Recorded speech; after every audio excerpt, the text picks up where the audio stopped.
Tika. Nama aku Ayu. Aku Yulia. Aku Ikel.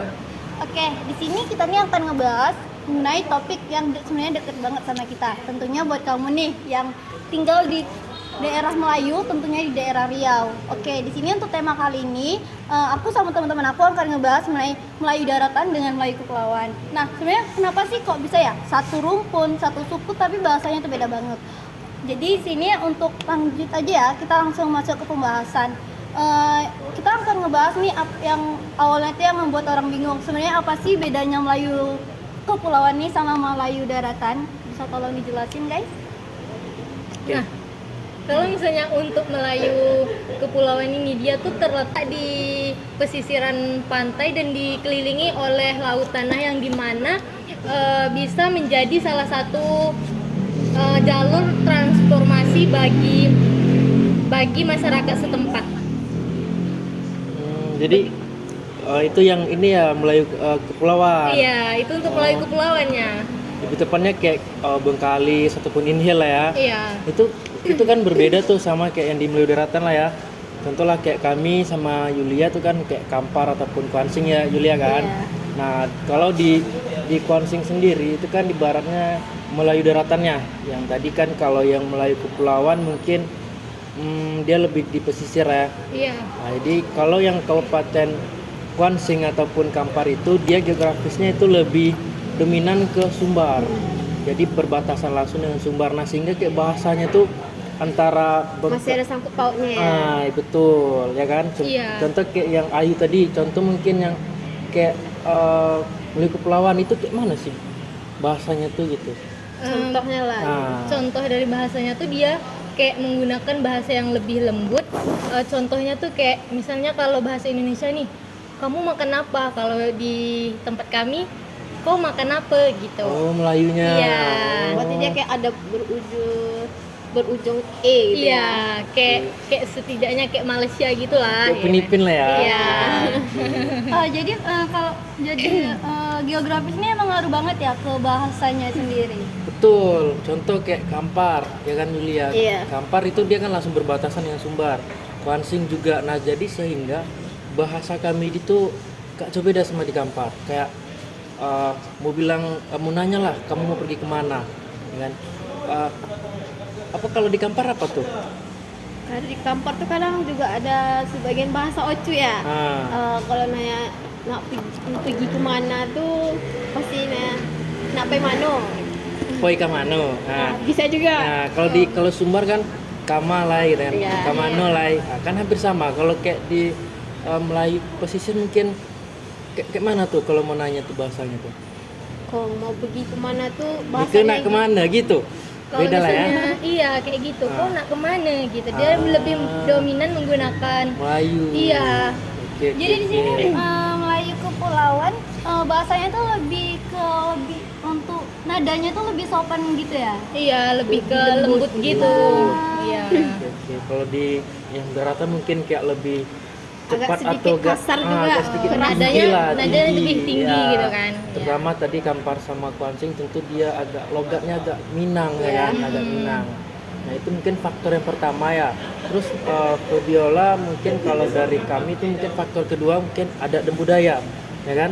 Nah mungkin contoh di Kuansing itu adat dan budayanya Randai, nah ya kan. Randai itu nanti di dalam Randai itu bahasa Minang semua.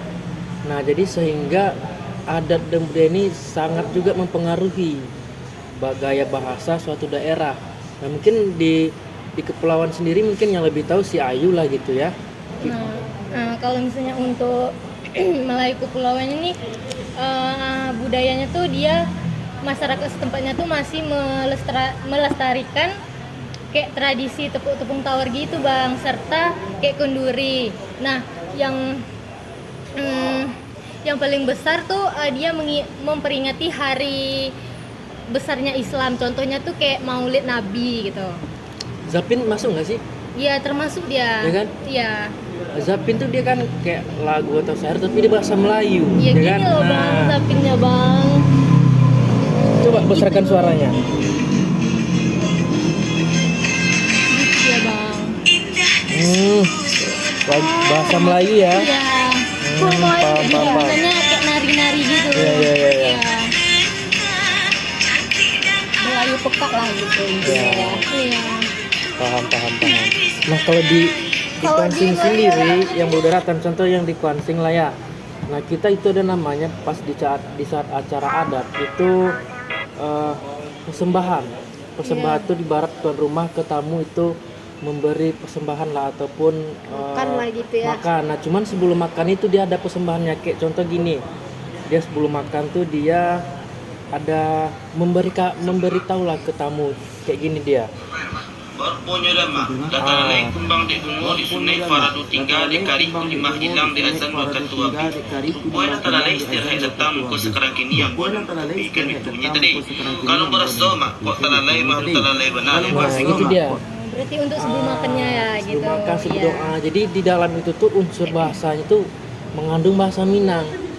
Nah jadi sehingga adat dan budaya ini juga menjadi salah satu faktor penting lah ya kan, di mempengaruhi gaya bahasa gitu. Mungkin di Kampar, kalau di Kampar kayak mana tuh Julia? Bagian acaranya atau Iya acara adatnya kayak lebih spesifiknya gimana itu? mungkin kalau dari adat ya paling besar tuh dari kayak pernikahan atau ada malam berinai, terus ada arak pengantin juga, terus ada juga seperti acara yang kalau kita mau menyambut bulan puasa ada namanya Balimau Pasai.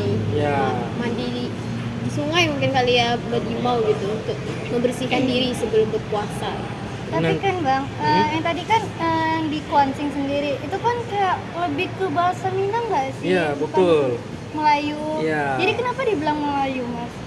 Itu tadi sesuai dengan topik kita, satu daerah dengan dua gaya bahasa yang berbeda ya kan. Iya. Nah sesuai juga dengan fenomena yang kita ambil. Yang pertama tadi yang sudah kita bahas geografis. Nah jadi banyak pertanyaan, kenapa sih Kuansing dia lebih dominan ke Minang tapi dia di tanah Melayu ya kan. Nah secara spesifiknya gini, dia Kuansing itu berada di tanah Melayu atau provinsi Melayu. Cuman secara geografis yang lebih mempengaruhi dia itu Sumbar. Kenapa? Karena dia langsung berbatasan dengan Sumbar sendiri. Jadi sehingga budaya Sumbar itu lebih kental di Kuansing sendiri gitu. Jadi emang geografisnya sangat-sangat mempengaruhi Sangat ya. mempengaruhi gitu. Nah, aku mau nanya nih untuk logat kan. Kan kita tadi udah bahas mengenai bahasanya nih. Nah, sekarang kan kayak kemajuan di digital nih kayak di medsos, logat-logat ini berpengaruh nggak? Kayak di medsos tuh gimana? Tidak pasti Pengaruh logatnya. tidak terpengaruh juga kalau karena Ya pasti. Cuman yang dimana kalau kita di kampung ataupun di tempat asal kan kemanapun kita jauh pergi gitu kan, yang Iya, lebih karena bahasa menggunakan- kita udah dari kecil Iya. itu bakalan susah untuk diubah. iya Contoh aja kayak kita kuliah di Pekanbaru aja lah ya kan, mau coba tetap kebawa juga bahasa kita sendiri Iya, ya. tetap walaupun kebawa. sedikit banyak gitu. Ya itu tadi. Ya karena kan bahasa ini tetap identitas kita Iya. ya. Walaupun kita kemanapun itu tuh nggak boleh dihilangkan gitu aja. Iya. Mau diubah pun juga udah Nah, susah. aku mau nanya nih, kalau untuk makanannya sendiri ada nggak yang membedakan dari Melayu daratan sama Melayu kepulauan? Mungkin lebih ke ini sih paling, ibarat makanan khas atau apa gitu kan, karena di Melayu kepulauan itu dia lebih mungkin khas ke laut ya kan, karena dia pesisir. Kalau dia Melayu daratan kayak Kampar atau Kuansing dia nggak ada laut, dia cuman ada punya sungai gitu. Nah mungkin ya Mungkin kalau salah satunya dari Kampar itu biasanya ada ikan salai kali ya. ikan salai. Oh, kalau Karena untuk ikannya dari sungai. kalau untuk Melayu kepulauan itu dia lebih ke khas ke lendot. Kalian tahu ya, lendotnya kayak gini. Ini contohnya. Kenapa? Jadi apa itu? Apa ya? Ini terbuatnya dari tepung kanji, diolah pakai sayur, pakai udang, boleh di rempah-rempahnya kayak gitu. Ya. Itu emang khasnya banget ya? Iya. Nah, ini juga bisa menjadi salah satu faktor pembeda bahasa. Nah, contohnya gini aja lah. Di saat orang Melayu pesisir mencari ikan ya kan, tentu mereka berkomunikasi sesuai dengan gaya bahasa masing-masing ya kan. Iya. Umpamanya kayak di laut, nelayan. Nah, jadi kayak ciri khas makanan ini itu juga ada faktornya juga dari bahasa gitu kan. Itu kalau untuk yang makanan.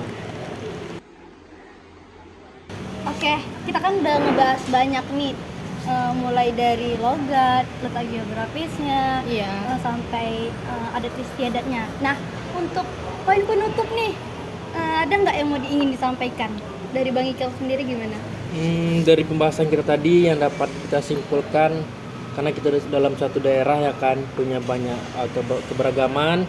Jadi yang paling penting tadi dalam pembahasan kita itu yang menjadi pembeda yang kita bahas tuh kayak perbedaan geografis antara yang melalui daratan, yang melalui kepulauan, yang membentuk keberagaman budaya yang unik, ya kan? Yang mengajarkan pentingnya kita menghargai salingnya perbedaan ataupun perbedaan antara kita. Dan juga kita harus tetap melestarikan warisan leluhur kita. Dan juga kita juga menjaga keharmonisan dalam keberagaman kita gitu. Mungkin dari teman-teman yang lain? Mungkin sama aja kali ya untuk poin ini. Oke, aku mau ngucapin makasih banyak karena pembahasan kali itu emang benar-benar menarik. Seru Oke, lah ya. Ya, oke sebelumnya. Jadi tetap jaga bahasamu, cintai logatmu karena itu jati dirimu. Mungkin sekian dari kami. Saya Febiola dan rekan-rekan saya. Pamit undur diri. Bye bye. Bye bye. See you guys.